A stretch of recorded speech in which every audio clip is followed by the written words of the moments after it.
Hey everyone, this is Felix here. Felix is a plushie that I bought from IKEA during my subathon earlier this year. I don't think I've shown it off to the YouTube channel yet, so everyone, this is Felix. Now, Felix is, of course, named after the GOAT of speedcubing, who's, of course, Felix Samuel Williams. Anyway, if you saw the title of the video, this is a video purely based on my opinion. I know that modern speedcubes have been used extensively to set world records and other crazy times that I'd never be capable of. So, this is pretty much just a cubing boomer like myself, just being nostalgic and all that, blah blah blah. Now, to really make an example of what I'm talking about, I've brought out a couple examples of like newer speed cubes that I really don't like. This is the Weilong WRM V10. This here is the Huameng TG. And this is the Tornado V3, which I'm also going to include the Tornado V4, which I don't have at the moment, but I know that they feel very, very similar. In fact, if you handed me a Tornado V3 or a Tornado V4, I probably wouldn't be able to tell the difference. Now, before I get to these, I wanted to talk about my actual preference in a speed cube. Behold, this is every 3x3 that I've ever mained.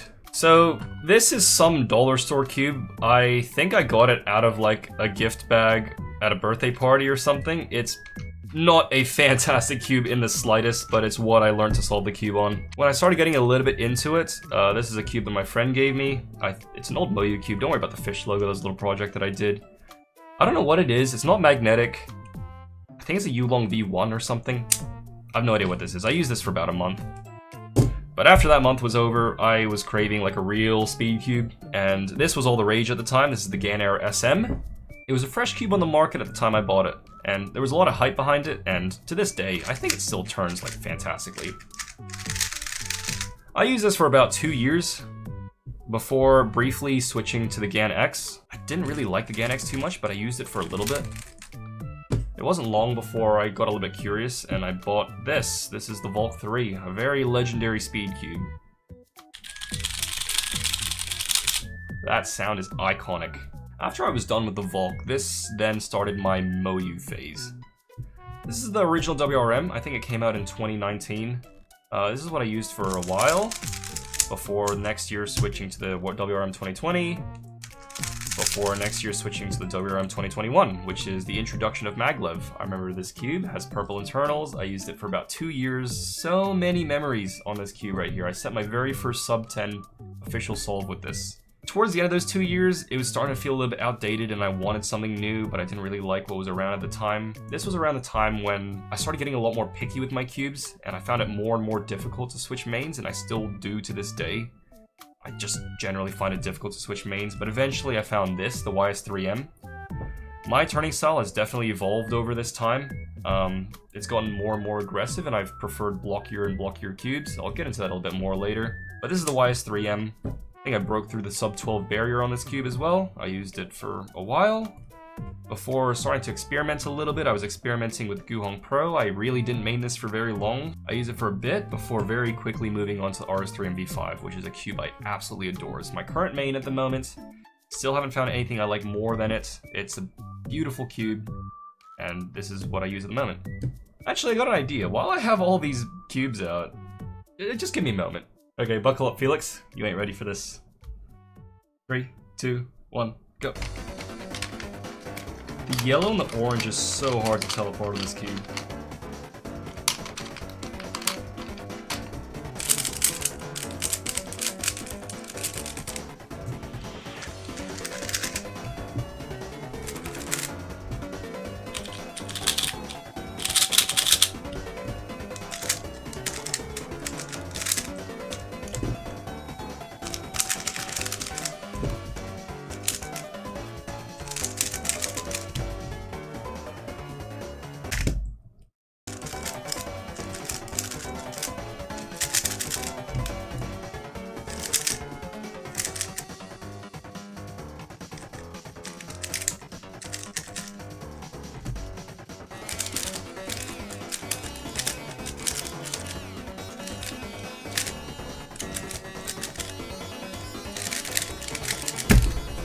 $323, not too bad. Now I want to bring up a point, but I want to leave out a few of these cubes. These two because they weren't really speed cubes. I didn't main the Guhong for very long, same as the Gan X. Now, over the years, my turning style has definitely evolved, but something that's held somewhat consistent is I've always liked more stable blocky cubes. You can see that these cubes, they all have a way of having, like, their layers. It's hard to describe. It's like the layers have a way of just staying together as you turn the cube. RS3M V5, of course, being my current main, exemplifies this a lot. And I still haven't found anything I like more than RS3M V5. Because it's got somewhat of like a traditional feel, yet with modern performance. Now, I'll bring up the RS3M 2020/2021 as a counterpoint, because this was a very popular cube, but to me, I never liked it from the way that it felt like layers have a way of like moving on their own, like the pieces of a layer.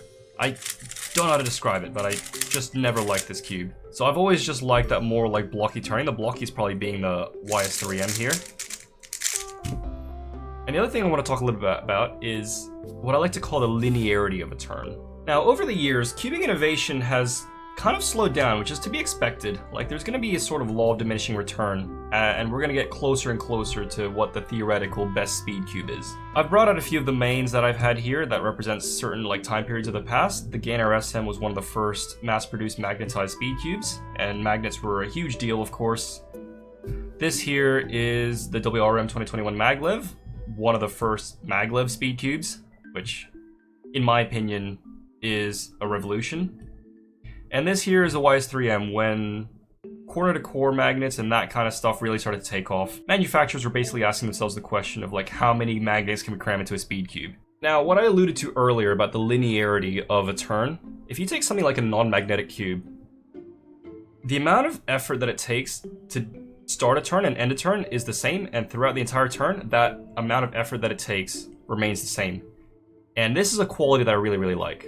When you move into magnetic speed cubes, it takes a little bit extra effort to start a turn, and it takes a bit less effort at the end of the turn because the magnets snap into place. Now, I believe the sacrifice is absolutely worth it because it stabilizes the rest of the cube, and for the trade-off of having this little magnetic bump here, I think it's absolutely worth it. Magnets are a great thing, and I'm glad they exist. Now, this is going to be a little bit up for debate, but I believe that Maglev is a direct upgrade over springs, and the reason why I believe that is because Maglev has less friction, so it's faster. So if you have a springs cube, set it to the same tension, they're going to have the same stability, but the Maglev cube's going to be faster. If you tension the Maglev cube a little bit tighter, so they're the same speed, because you've tensioned this tighter, the Maglev cube's going to be more stable. The one, I guess, slight counterpoint is, I guess, force curves, because like Maglev has what's called a negative exponential resistance curve, while springs have generally a linear curve. I don't think that makes too much of a difference personally. Now, corner core, I think, is an enhancement over magnets in the first place. Now, when magnets were first introduced, they attract the corner and the edge together. Corner core is just a smaller radius, which I think even further enhances stability. I have no problem with corner core magnets. In fact, I prefer them. I guess different manufacturers have their own ways of naming them. I think Moyu calls it ball core. Dan calls it enhanced, leap, whatever.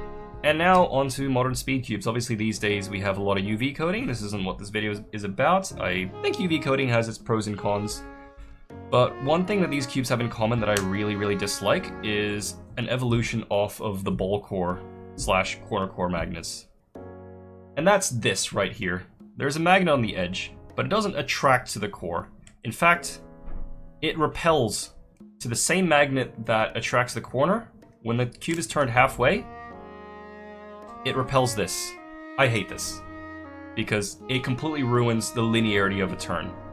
First of all, there's already so many magnets in this cube that starting a turn takes already a certain amount of effort, and then by the time you get to this point, like right before the midway point, once you've like left the radius of like these corner core magnets, now this edge magnet is starting to be repelled by this like middle corner point. So now it takes even more effort somewhat to cross that middle point.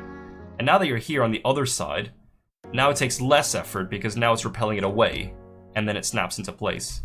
For me, when I turn this style of cube with edge repelling magnets, it feels like the cube is slowing down and speeding up outside of my control.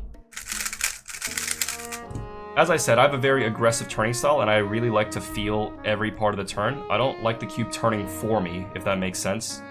And that's why I generally don't like these modern speed cubes. There are a couple examples, like the Supreme version of the Zhanchi V5, which I don't have on hand at the moment, that don't have edge repelling magnets, and I find those cubes completely fine. But it almost seems like these days cubes are catering to a lighter turning style, which makes sense because a lot of modern speed cubers do have a lighter turning style. And I guess as cubers like me who've grown up on these like older speed cubes that have developed a more aggressive turning style, because you have to turn light on these cubes for them to work. You have to let the cube almost turn for you. If you try to turn aggressive on these cubes, it's almost like you have to micromanage every turn, and it's a constant effort, and you're gonna lock up, and it just doesn't work. Now I'm gonna go a little bit on a side rant here and talk about 2x2s and other even layered cubes. I can't use most 2x2s because of that same thing I talked about earlier, like the linearity of a turn. Now, because 2x2 is an even layered cube, you can't just magnetize it corner to corner with one magnet each, because then the polarities would get mixed up half of the time because each corner can be next to any other corner. So traditionally 2x2s are magnetized with a magnet pair, like 2 of them here, 2 of them here, where they will attract each other like this, but repel each other like this. Now it's a very similar thing to these like edge repelling magnets. It's like the turn has to like click in, because at this point here you can see there's resistance, because this magnet on this side and this magnet here, they're repelling each other. And it's only once you cross that threshold where they actually attract to the correct magnet like that. So that's why I've never liked most 2x2s. My current main is the MGC Elite because it's magnetized differently. It's magnetized from the corner to its internal edge. So it's very similar to a 3x3. There's only one magnet. It takes a little bit of effort to get this turn started, but then it will click in naturally, in my opinion. Very few 2x2s have this. I know the Volk does, the MGC Elite does. I don't know of any others that do. And the last thing I don't like is just how fast these cubes are. Like I said, I like a bit more of a stable cube. This is the WRM-V10 on the tightest tensions. You can see how tight it is just from trying to pull apart these corners. And yet, it's still so fast and uncontrollable for me. Like I said, I think these cubes are made for a different breed. And it's not for me. It's not for me. I guess back when we had like a traditional screw, you can kind of make the tensions whatever you want, but these days with these like modern adjustment systems, you just can't do that. There's like a limit to how tight they can be, there's a limit to how compressed the maglev or spring can be, and as a result, like I'm stuck with whatever this is. There.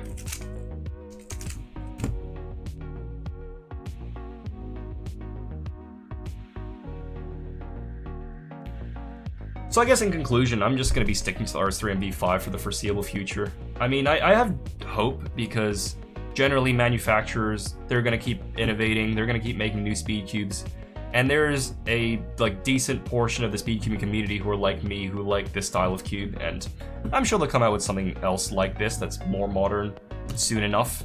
Like I said earlier, I find it very difficult to switch mains. The RS3 and V5 offers everything that I want in a cube, all the qualities that I desire, so this is what I'll be using for the foreseeable future. And who knows what the future holds anyway. Speed cubing always moves in a forward direction, same with the hardware itself. Anyway, please just remember this video is completely opinion based. If you like modern speed cubes, use them, set good times, go crazy. That's gonna be about it. If you've made it to the end of the video, of course like and subscribe, but leave a message for Felix, say hello or something. Maybe give some nice compliments. Good to be uploading again. Goodbye.